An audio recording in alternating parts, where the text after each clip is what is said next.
নমস্কার বন্ধুরা, শ্রী রান্নাঘরে তোমাদের স্বাগত। চলো আজ একটা ছোটো করে রেসিপি দেখাচ্ছি, চাউমিন বানানো। আজকে টিফিনে চাউমিন বানিয়ে নিলাম।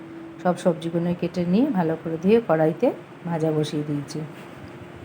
কড়াই ভাজা হতে হতে তাইতে সবজির মধ্যে আছে তোমার বিনস, গাজর, ক্যাপসিকাম, পেঁয়াজ, বাঁধাকপি, সব রকম সবজি দিয়ে হচ্ছে। দিয়ে ভালো করে নাড়িয়ে চাড়িয়ে নিলাম।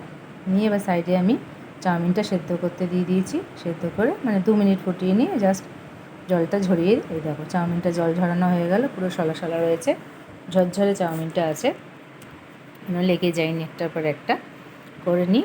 তারপর দেখো ভাজাটা তোমাদের প্রায় ভাজা ভাজা হয়ে এসছে। তার মধ্যে একটুখানি নুন দিয়ে দেবো। অনেকে হলুদ দেয় না, কিন্তু আমি চাউমিনে সামান্য একটু হলুদ দিই। হলুদ না দিলে আমার ভালো লাগে না। তো যাই হোক, চাউমিনে একটু হলুদ দিলাম, নুন দিলাম, তারপর অল্প সামান্য হলুদ দিলাম, দিয়ে আর একটু নাড়িয়ে চাড়িয়ে নিয়ে চাউমিনটাকে তো ওইদিকে জল ঝরতে দিয়েছি।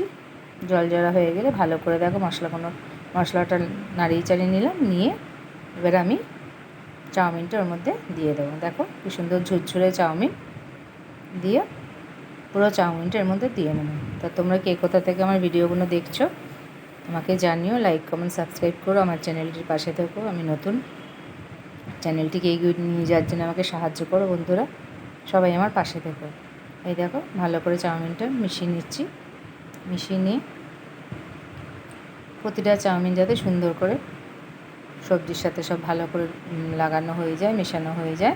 দেখো ভালো করে খুন্তি দিয়ে এদিক ওদিক চাউমিনটা দেখো কেমন ঝরঝরা হয়েছে। দেখো এতে নামানোর আগে আমি একটু গোলমরিচ গুঁড়ো দিয়ে দিলাম। এটা দিলে স্বাদটা খুব সুন্দর আসে। যেহেতু কাঁচা লঙ্কা অল্প দিয়েছি, একটু গোলমরিচ গুঁড়োটা দিয়েছি, তাতে একটু ঝাল ঝাল খেতে ভালো লাগে। যাই হোক ভালো করে দিয়ে নাড়িয়ে চাড়িয়ে নিলাম। দেখো প্রায় রেডি আমাদের চাউমিনটা। এবার আমি ব্যালেন্সের জন্য এতে সামান্য একটুখানি চিনি দানা ফেলে দেবো।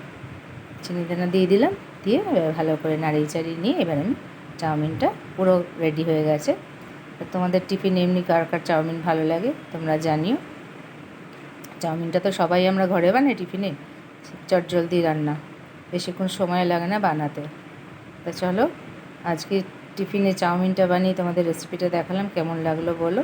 ভালো লাগলে আমার সাথে থেকো, আমাকে লাইক, কমেন্ট, সাবস্ক্রাইব করো। আমার চ্যানেলটিকে এগিয়ে নিয়ে যাওয়ার জন্য আমার পাশে থেকো বন্ধুরা। তো চলো সবাই ভালো থেকো, সুস্থ থেকো, সবাই মিলে এসো, টাটা।